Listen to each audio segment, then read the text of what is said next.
Welcome today in New Adventure Audiobooks. Some signals are meant to be ignored, others are meant to follow you for the rest of your life. There are moments in life when you don't realize something important is happening until it's already too late to turn back.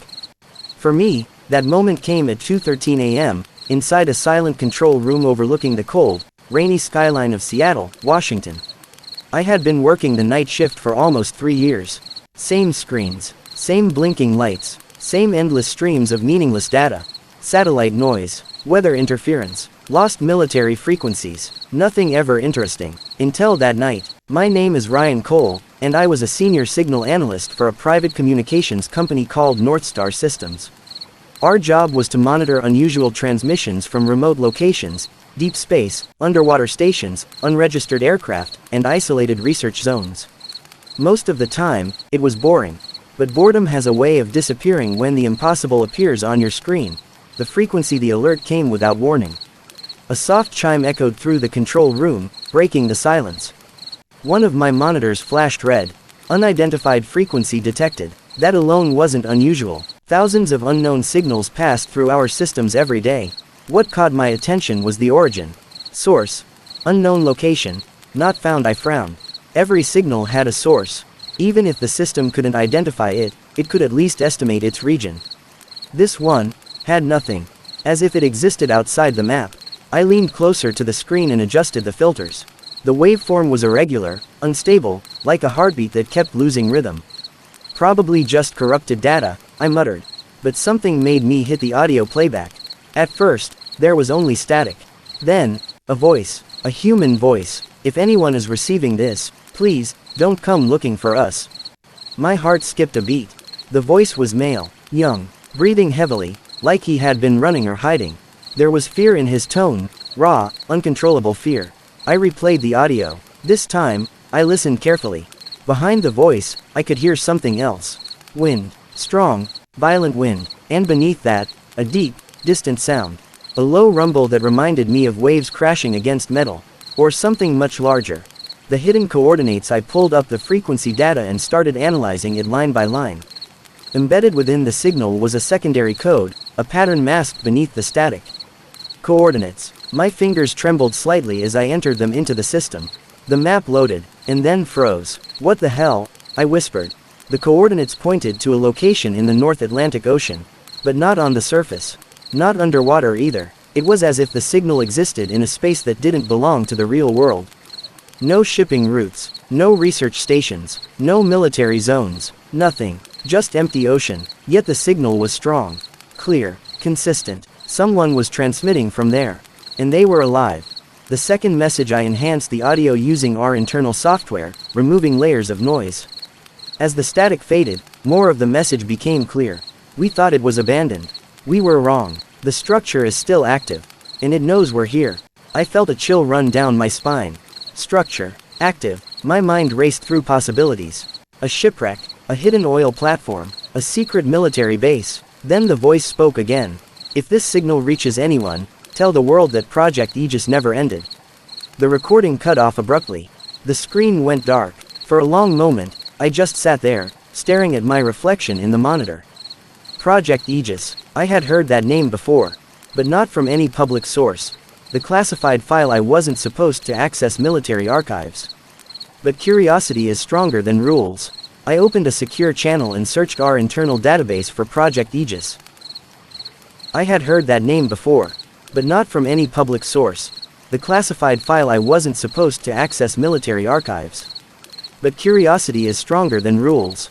I opened a secure channel and searched our internal database for Project Aegis.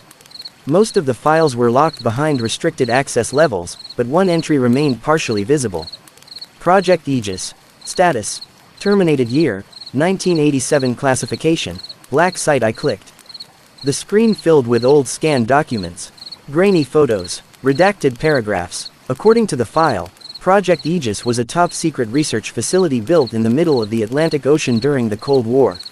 Its purpose was unclear, but there were references to experimental energy sources, deep-sea structures, non-conventional communication systems. The final report stated that the facility was destroyed during a massive storm. All personnel were declared dead, but there was one detail that didn't make sense. No bodies were recovered, not a single one. The supervisor I reported the signal to my supervisor, Mark Henderson, a man who had worked in the industry for over 20 years and had seen almost everything. Almost. When he heard the audio, his expression changed. Not curiosity, not excitement, fear. This never happened, he said quietly. What do you mean? I asked. You didn't hear this signal. You didn't record anything. You're going to delete all files related to it. I stared at him. Someone is alive out there. Mark shook his head slowly. You don't understand, Ryan. Some projects are meant to stay buried. He leaned closer, lowering his voice. Project Aegis was never just a research facility. It was an experiment that went wrong. How wrong? He didn't answer. Instead, he turned away and said the one thing that convinced me this was real. If you go looking for it, you won't come back. The choice that night, I couldn't sleep. The voice kept replaying in my head. Please, don't come looking for us. But how could I not? Someone was trapped, someone was scared, and the world had forgotten them. I copied the signal data onto a flash drive and slipped it into my pocket. Then I did something I had never done before. I booked a one-way ticket. Not to a city, not to a country, but to the closest port near the coordinates in the Atlantic. Because whether it was a mistake or destiny, I was about to follow a signal that wasn't meant to be found.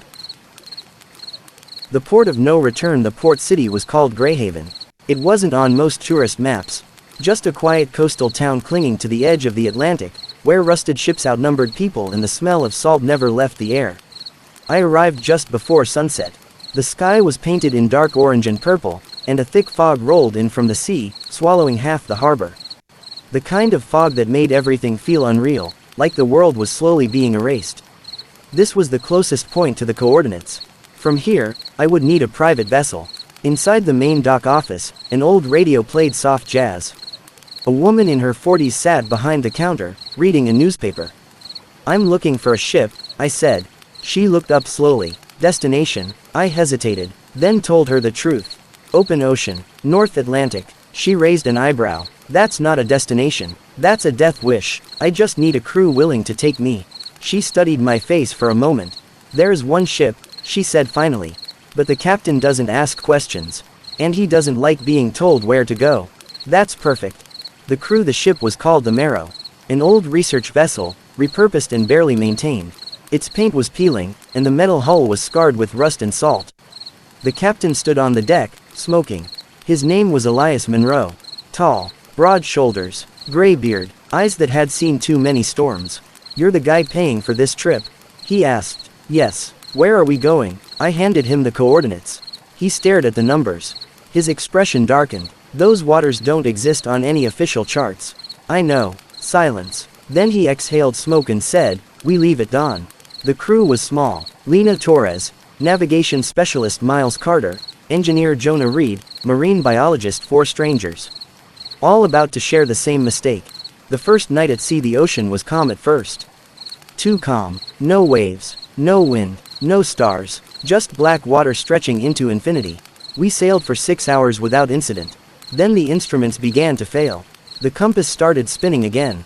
Radar showed empty space. But Jonah noticed something strange. There are no fish, he said. No birds either. It's like this area is dead. That's when the fog returned. Thicker than before, so thick we could barely see the front of the ship.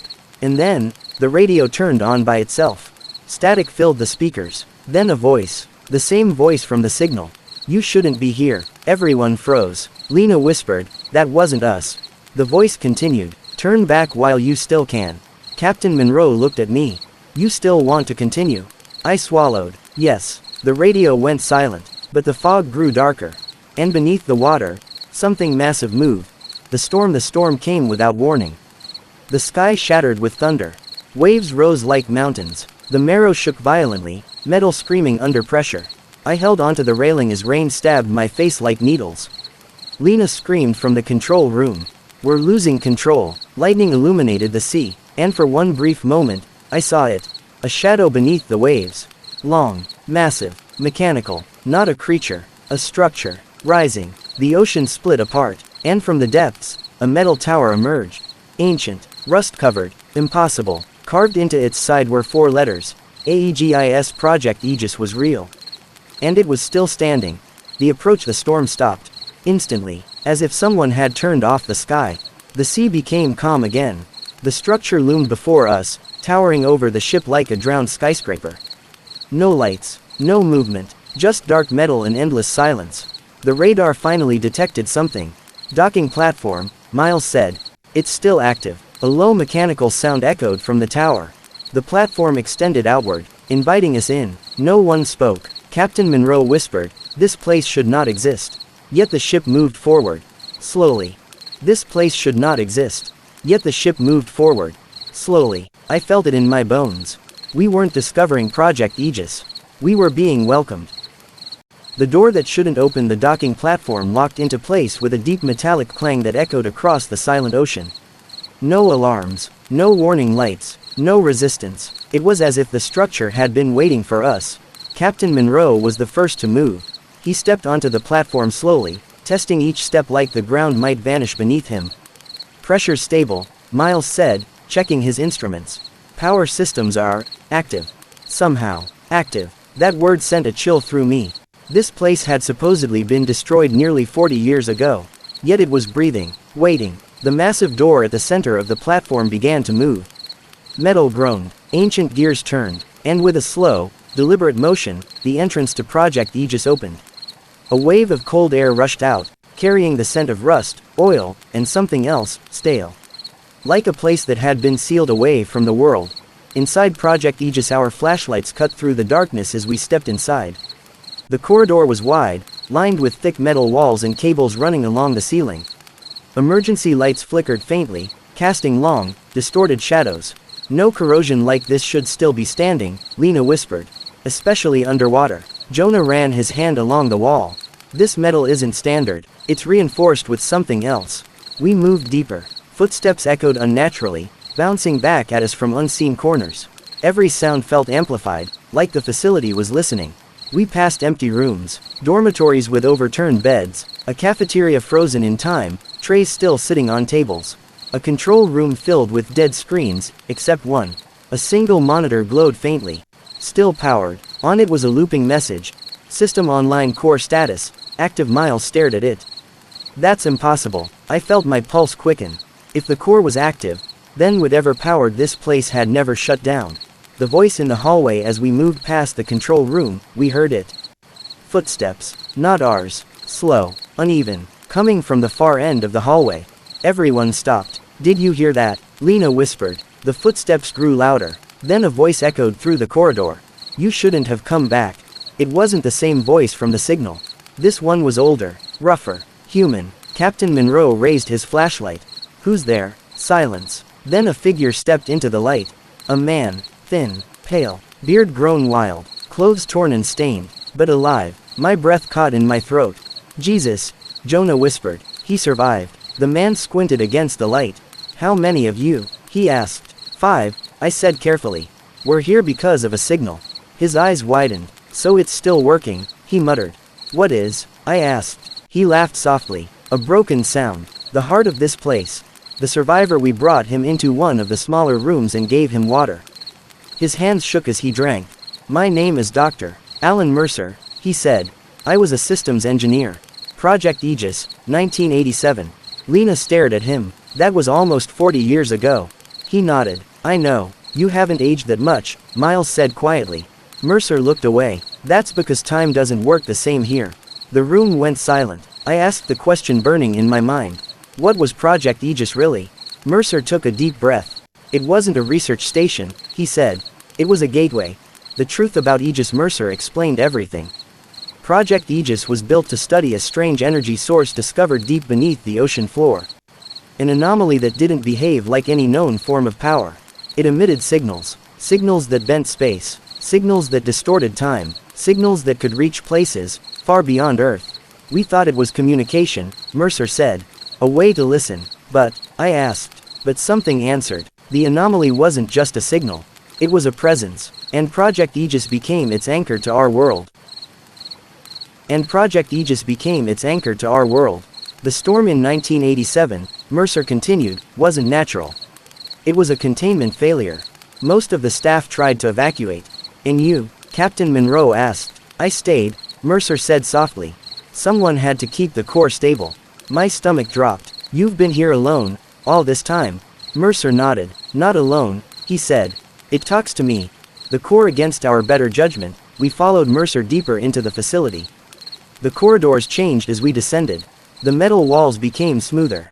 Darker. Almost organic. The hum grew louder. A deep, rhythmic pulse. Like a heartbeat. We reached a massive chamber. At its center floated a structure of glowing energy, suspended within a ring of machinery. The core. It shimmered with impossible colors, bending light around it. Lena whispered, "That's not technology." Mercer shook his head. "No, it's something else using our technology to stay here." The core pulsed, and suddenly, it spoke. Not aloud. Inside my head. "Ryan Cole, you heard my signal." I staggered back, clutching my head. "How does it know my name?" I gasped. Mercer looked at me with sad eyes. "It knows everyone who listens." The core pulsed faster. Lights flared across the chamber. Mercer shouted, "It's unstable." It sensed new minds. "What does it want?" Captain Monroe yelled. Mercer turned to me. "It wants to leave." The truth hit me like a wave. The signal wasn't a cry for help. It was bait, a way to draw new carriers. New paths, new doors. "If it leaves," Lena said, "what happens to us?" Mercer didn't answer. He didn't need to. The core's light intensified. The walls began to shake. Alarms screamed to life for the first time since we arrived. Mercer grabbed my arm. "You have to decide," he said urgently. "Shut it down, or let it choose you." Into the storm, the awakening, the alarms screamed like wounded animals. Red lights flooded the chamber, flashing against the glowing core. The air itself seemed to vibrate, as if reality was struggling to hold its shape. The voice returned inside my head. "You are compatible. You can carry the signal." I dropped to my knees, gripping my skull. "Get it out of my head," I shouted, but the voice didn't leave. It spread. Suddenly Lena gasped. Miles staggered back. Jonah clutched his chest. They could hear it too. Mercer's eyes widened in horror. "Oh no, it's linking to all of you." The core pulsed again. This time, the floor shifted. Not shaking, bending, like the metal beneath our feet was turning soft, liquid, unreal. Captain Monroe grabbed me. "Ryan, we need to move. Now." The core's light exploded outward. And the world folded. The fracture we didn't run. Running implies space, direction, control. This was different. The corridor twisted in front of us, stretching longer than it should have been. Doors appeared where walls used to be. Gravity felt inconsistent, pulling at us from strange angles. Jonah screamed. He was lifted off the ground, his body floating sideways, as if invisible hands were dragging him through the air. "Help me," he shouted. Miles tried to grab him. Missed. Jonah vanished into the wall. Not through it, into it. The metal closed like water. Silence. One crew member gone. Just like that, Lena was crying. "Ryan, this place is changing." Mercer looked broken. "It's not the place," he whispered. "It's reality. The core is rewriting it." The other side of the hallway, we ran down a corridor that shouldn't exist. The walls were covered in reflections, not mirrors, but scenes. Forests, cities, skies with unfamiliar stars, different worlds, different realities. Miles touched one by accident. The reflection rippled, and suddenly, we heard voices. Children laughing, people talking. A normal world. "Those are other places," Lena said in awe. "Other versions of Earth, maybe." Mercer nodded slowly. "The signal doesn't just travel through space," he said. "It travels through possibilities." The core wasn't a power source. It was a door, and we had opened it. The thing that followed us, that's when we heard it. Not a voice, not footsteps, something wet, heavy, dragging itself across metal. From behind us, Captain Monroe turned his flashlight toward the sound. The beam revealed a shape. Tall, distorted, almost human, but wrong. Its body looked like it was made of overlapping shadows and light, constantly shifting. Its face flickered between dozens of expressions: fear, anger, curiosity. And when it looked at us, it smiled. Inside my head, the voice whispered, "A traveler has escaped. It must be returned." Lena screamed, "That's not human." Mercer backed away in terror. "That's not from our world." The thing stepped forward. The hallway shortened. Space itself bent to bring it closer. We ran. The escape route, Miles shouted. "Emergency exit." This way. We burst into a massive hangar-like chamber. Old submersibles hung from the ceiling. Escape pods lined the walls. Only one was still powered. Captain Monroe slammed the controls. The pod doors opened. Everyone inside, he yelled. The shadow thing entered the chamber. The lights around it died. Reality dimmed. It reached out with an arm that split into multiple limbs, each one phasing in and out of existence. The voice inside my head grew louder. You cannot leave. You are part of the system now. I felt something pulling at my mind. Memories flashing. My childhood. My home. My name dissolving. I almost gave in. Then Mercer grabbed me. Don't listen to it, he shouted. It needs your consciousness to stabilize. We jumped into the pod.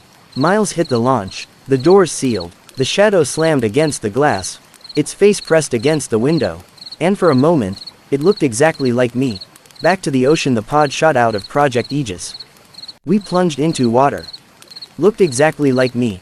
Back to the ocean the pod shot out of Project Aegis. We plunged into water. Darkness swallowed us. Silence. The pressure increased. But the pod kept moving upward. After what felt like an eternity, we broke the surface. Rain. Wind. Storm clouds. The real world. Captain Monroe collapsed into his seat. Lena was shaking. Miles stared blankly at the controls. Mercer whispered, "It let us go." I looked back. Project Aegis was already sinking again, disappearing beneath the waves. But inside my head, the signal was still there. Faint. Waiting. Cliffhanger. We escaped the facility. But not the connection. Because once you hear the signal, it never truly stops calling. The silence after survival. The pod drifted for hours. No one spoke. The storm above us slowly faded, leaving only gray skies and endless waves. The ocean felt normal again, too normal, after what we had just experienced. Captain Monroe finally broke the silence. Count them. I looked around. Me, Monroe, Lena, Miles, Mercer. 5. Jonah was gone. Lena covered her mouth. He was right there, she whispered. The wall just took him. Mercer stared at the floor. He wasn't taken, he said. He crossed. None of us asked what that meant. Because deep down, we already knew. The echo that night, I couldn't sleep. Every time I closed my eyes, I felt it again, that pressure inside my mind, like something was trying to tune itself through my thoughts. Then I heard it, a familiar voice, not inside my head, outside, on the ship. Ryan. I sat up instantly. The corridor was dark, lit only by emergency lights. The voice came again. Ryan, help me. It was Jonah's voice. Lena heard it too. She rushed out of her cabin. That's him, she whispered. That's Jonah. We followed the sound to the observation deck. And there, Jonah was standing by the window. Completely dry, unharmed, smiling. How did you get back? I asked slowly. He turned toward us, and my stomach dropped. His eyes were glowing faintly. Not white, not human. Jonah 2.0 inches. Something's wrong, Miles said quietly. Jonah laughed. I'm better now, he said. I saw the other side. Lena stepped closer. Jonah, you disappeared. You were taken by the wall. He tilted his head. I wasn't taken. I was chosen. The lights around us flickered. The signal inside my head grew stronger. Jonah's voice changed. It layered. 2 tones at once. Human and something else. It wants to learn this world, he said. And it needs a body. Mercer whispered. It sent him back. As a messenger. Or a vessel. The possession. Jonah raised his hand. The air bent. Metal on the walls twisted like soft clay. Lena screamed as the floor shifted beneath her. This isn't Jonah, she cried. Jonah's eyes locked onto me. Ryan, he said gently. You're the primary carrier. You opened the door. The voice inside my head merged with his. You belong to us. I felt my memories slipping again. My name, my past, my sense of self, fading. Mercer grabbed a metal rod from the wall. Don't listen to him, he shouted. Jonah smiled. Violence is unnecessary. He snapped his fingers. Miles was lifted into the air. Invisible hands choking him. Stop, I yelled. Jonah turned his head slightly. Miles dropped, gasping. The message was clear. It was in control. The choice repeats. Jonah stepped closer. You can fight it, he said. But it will only spread slower. The ship's screens turned on by themselves. Across every monitor, cities, crowds, millions of people, all of them hear fragments of the signal. Jonah continued. Dreams, visions, whispers. Mercer shook his head in horror. It's using human minds as receivers. Jonah nodded. Your world is becoming a network. He looked at me. And you're the strongest node. The pressure in my head became unbearable. I fell to my knees again. I didn't ask for this, I whispered. Jonah's face softened. Neither did we. Breaking the loop, Lena did the one thing none of us expected. She shut off the main power. The lights died. The screens went black. For a moment, the signal weakened. Jonah screamed, a distorted, inhuman scream. The shadow flickered around his body, struggling to maintain form. Mercer shouted, "It needs systems. Technology. It can't stay fully here without it." Captain Monroe grabbed the emergency flare. He ignited it and threw it at Jonah. The intense light disrupted the shadow. Jonah collapsed, convulsing. The glowing in his eyes faded. For a brief moment, he looked human again. "Ryan," he whispered, "I'm sorry." Then his body dissolved into light. Gone. For real this time. Cliffhanger, we destroyed the messenger. But not the message. Time. Cliffhanger, we destroyed the messenger. But not the message. Because the signal had already escaped. And the world had started listening. The world responds. We reached the mainland 2 days later. None of us felt relief. The world looked the same. Same sky, same cities, same people, but it felt different. Like a familiar song played in the wrong key. The first news alert came while we were still at the port. Breaking news. Unidentified radio frequencies detected worldwide. Scientists investigating mass auditory hallucinations. Lena stared at her phone. "They're hearing it," she whispered. "Everyone." Miles turned on the TV inside the dock office. On the screen, a news anchor spoke nervously. "Reports are coming in from across the globe. Thousands of people claim to be hearing a strange voice in their dreams, the voice. The signal. It had escaped Project Aegis. And now it was inside the world. The dreams that night, I dreamed of the ocean. Not waves, not storms. A vast, endless black surface, smooth as glass. And beneath it, something enormous moved. The voice returned, clearer than ever. You are still connected. You opened the door. Now you must decide how it closes." I woke up screaming. My room felt wrong. The walls breathed. The shadows shifted when I wasn't looking. Lena called me at 3:40 a.m. "I saw it too," she said, her voice shaking. "The ocean. The thing under it." Miles sent a message. "I can't sleep. Every time I close my eyes, I hear coordinates." Mercer didn't respond at all. The first changes within a week, the world began to change. Not dramatically, subtly. People reported lost time, memories that didn't belong to them, dreams of places they had never seen. Scientists called it mass psychosis. Governments called it misinformation, but we knew better. The signal wasn't invading, it was integrating. Human minds were becoming extensions of something larger. A network, and I was at the center of it. Mercer's message. Mercer finally contacted me through an encrypted channel. His face looked older, thinner. "It's accelerating," he said. "The signal is adapting to human consciousness. Can we stop it?" I asked. He hesitated. "Yes," he said, "but not from the outside." "What do you mean?" Mercer took a deep breath. "The core used you as an anchor. That link never broke. It just changed medium." My heart sank. "You're saying, it's inside me?" Mercer nodded. "You're the only one who can reach it now." The truth about me that night, I stood in front of a mirror. And for the first time, I didn't fully recognize my reflection. My eyes looked normal, but behind them, I felt something else. Listening, waiting. I placed my hand on the glass. The mirror rippled, just like the walls in Project Aegis. The voice whispered, "You are no longer just human. You are the bridge." I finally understood. The signal didn't need machines anymore. It had evolved. Through me. The next horizon. Lena called me one last time. "They're building new facilities," she said. "Governments, corporations. They want to study the signal. They're making more Aegis," I whispered. "Yes," she said. "And Ryan, people like you are being recruited." I looked out at the city skyline. Every building felt like an antenna. Every person a receiver. The world wasn't ending. It was transforming. And I was standing at the center of the transformation. Final cliffhanger. The signal didn't come to destroy us. It came to continue itself. Through memory. Through dreams. Through me. And the next horizon was no longer outside the world. It was inside the human mind. The abandoned city, the coordinates in my head. The coordinates started appearing 3 days after Mercer's last message. Not on a screen, not on paper, inside my mind. Every time I closed my eyes, I saw numbers. Latitude, longitude, always the same, burned into my thoughts like a memory that didn't belong to me. I tried to ignore them. I failed, because with the numbers came images. A city, tall buildings covered in dust, empty streets lit by flickering lights. People walking without shadows, and somewhere in the center, a tower made of black glass. The voice whispered, "All carriers are called to the convergence point." I knew what that meant. The signal wasn't random anymore. It was organizing, gathering. The call. Lena arrived at my apartment without warning. She looked exhausted, dark circles under her eyes, hands trembling. "You're seeing it too, right?" she asked. "The city," I said. She nodded. "So are thousands of others.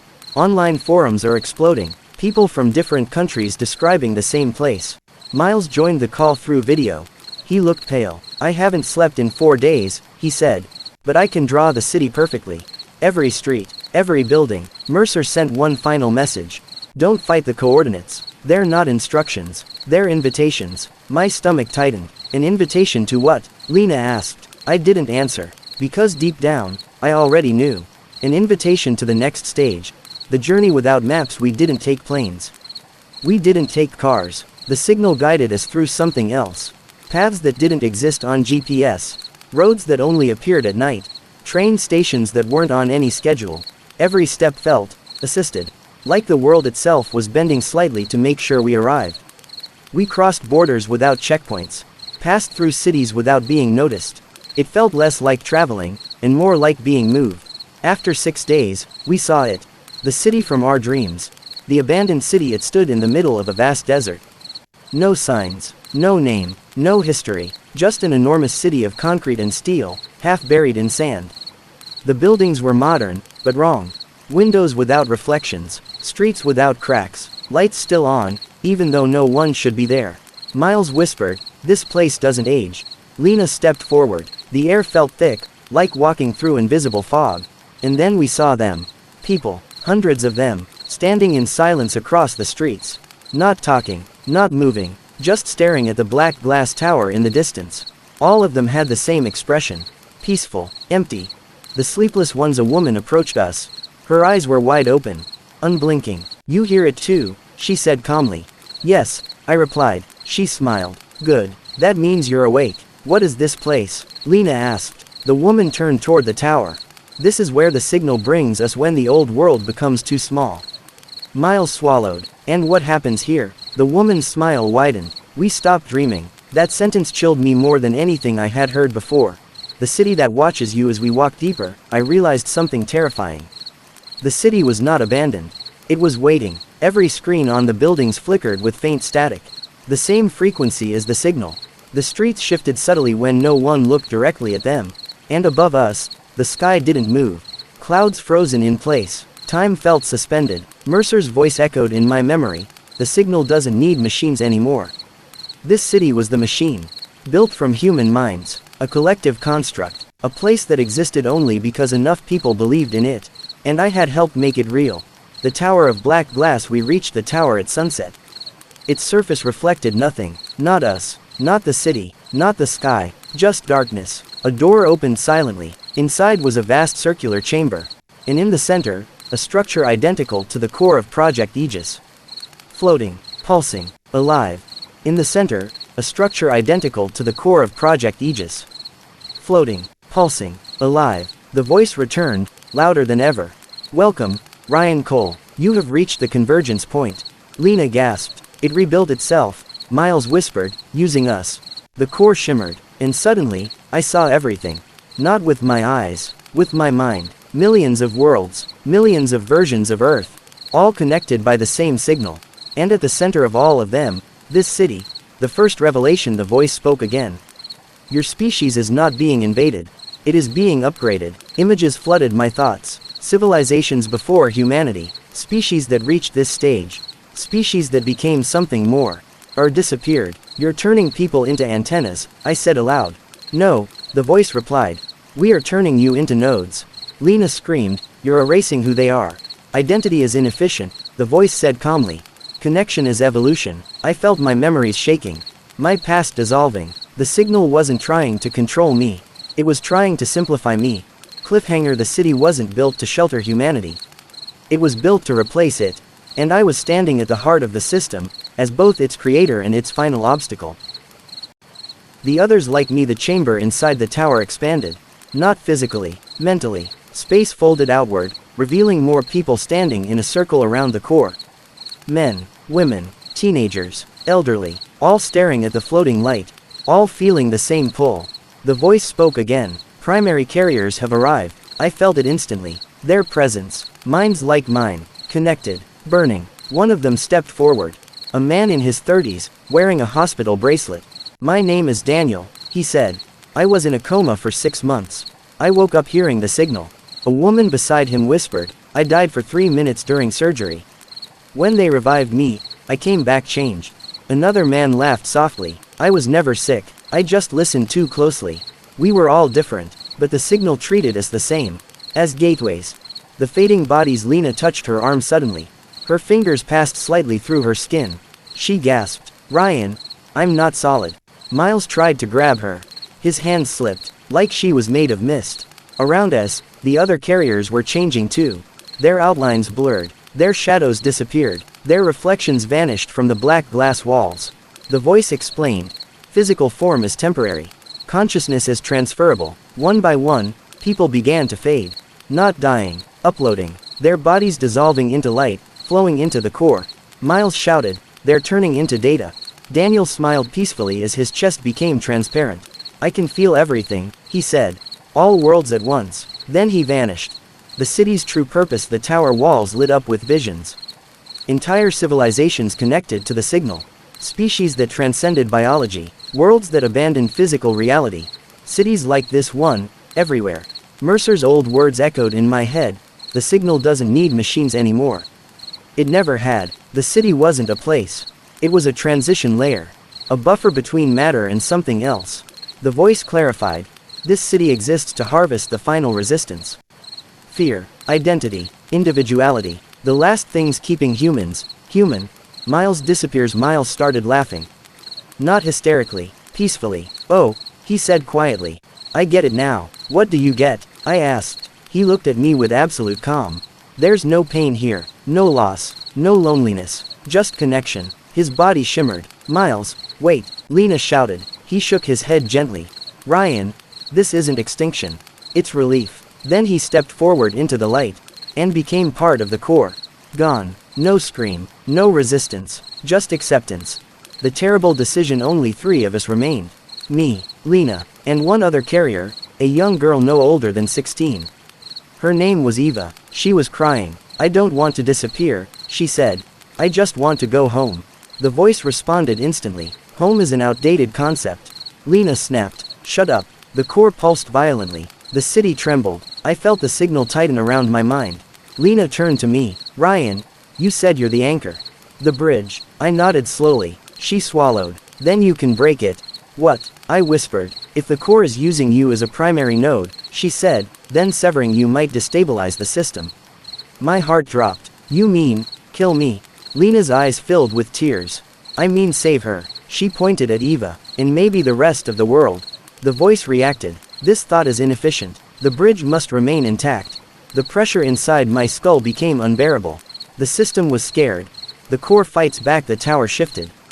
Reality distorted. Lena was thrown backward, slamming into the wall. Eva screamed as invisible forces pulled her toward the core.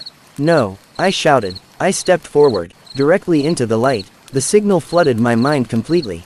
Worlds exploded inside my thoughts. Countless voices speaking at once. You are not separate. You are us. I felt myself dissolving. My memories fading. My name slipping. I felt myself dissolving. My memories fading. My name slipping. But deep inside, one memory remained. The first signal. The voice asking for help. The choice I made to follow it. And I realized something. The signal learned from me. Which meant, it could also be changed by me. Rewriting the signal. I focused. Not on the core. Not on the city. On myself. On every imperfect human emotion the signal wanted to erase. Fear, love, regret, hope. I pushed them into the connection. Injected them. The system reacted violently. The city screamed. Not in sound. In sensation. The core flickered. Error. Contradiction detected. Identity variable unstable. Lena screamed my name. Eva was released from the pull. The other carriers' lights dimmed. The signal was choking. On humanity. Cliffhanger. The system wanted perfection. I gave it imperfection. And for the first time since Project Aegis, the signal began to feel something it had never experienced before. Pain. The truth beneath the mountain, the wind inside the chamber did not feel natural. It wasn't cold, yet it wasn't warm either. It felt alive. Ethan slowly stepped forward, the light from his torch trembling across the ancient walls. Symbols glowed faintly, moving, shifting, as if the stone itself was breathing. Behind him, Ryan whispered, "Bro, these symbols weren't here before." Maya touched the wall carefully. "They're responding to us." Suddenly, the chamber door sealed shut with a deep, echoing boom. Silence. Then a voice spoke, not from outside, not from above, from inside their minds. "You have crossed the final threshold." Ethan froze. Did you hear that?" All three nodded. The voice continued, "This mountain is not stone. It is memory." The symbols on the walls rearranged themselves, forming moving images, visions of ancient civilizations, advanced technology, people harnessing energy directly from the earth. Maya gasped. "This place, it's older than history." The voice spoke again. "We were the first. We built the core to protect humanity from itself." A massive structure emerged from the center of the chamber, a floating crystal sphere, glowing with blue and gold energy. Streams of light connected it to the mountain walls like veins. Ryan whispered, "That thing is powering the entire mountain." The voice grew darker. "But humans forgot. They returned with greed. So we hid." Suddenly the visions changed. Wars, nuclear explosions, cities collapsing. Ethan felt his chest tighten. "So this core, it's some kind of global defense system." "Yes. And now it is dying." The crystal flickered. The chamber shook violently. Maya shouted, "The energy levels are unstable." The voice spoke urgently now. "The core requires a guardian. A human mind, bound permanently." Silence fell like a death sentence. Ryan looked at Ethan. "You're not thinking what I think you're thinking." Ethan swallowed. "You mean someone has to stay here forever?" The voice confirmed. "One must remain, to become part of the mountain." Maya's eyes filled with tears. "There has to be another way." "There is not." The crystal pulsed again, this time violently. Alarms, ancient, mechanical, began echoing through the chamber. Maya checked her scanner. If the core collapses, it could release enough energy to level half the continent. Ryan laughed nervously. "So either one of us becomes a mountain god, or the world gets nuked by rocks." Ethan stepped forward. "I'll do it." Both of them turned sharply. "No," Maya shouted. Ryan grabbed his arm. "Bro, you can't just sacrifice yourself like that." Ethan looked at them, calm. "My father died searching for this place. My whole life led here. If someone has to stay, it might as well be me." Maya cried, "You don't even know what will happen to you." The voice spoke gently. "You will not die. You will become more." Ethan closed his eyes. "Tell the world what's hidden here. Protect it." Ryan's voice broke. "You idiot. I hate you." Ethan smiled. "I know." He stepped into the light. The crystal opened, forming a beam that surrounded his body. The symbols on the walls began rotating rapidly, like a cosmic machine activating after thousands of years. Ethan felt his mind expanding. He could feel the mountain, the tectonic plates, the magnetic field of Earth, every living being within miles. Maya screamed his name, but Ethan's voice echoed from everywhere. "I'm still here, just bigger." The chamber stabilized. The shaking stopped. The core glowed steadily once more. The voice spoke for the last time.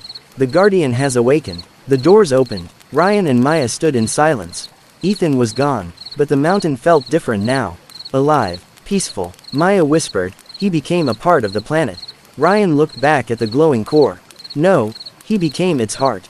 As they walked out of the mountain, the storm outside vanished. The sky cleared for the first time in days. And deep beneath the earth, Ethan watched over the world. Forever. The Guardian's choice. 10 years had passed since Ethan became the Guardian. The mountain stood silent, but the sky did not.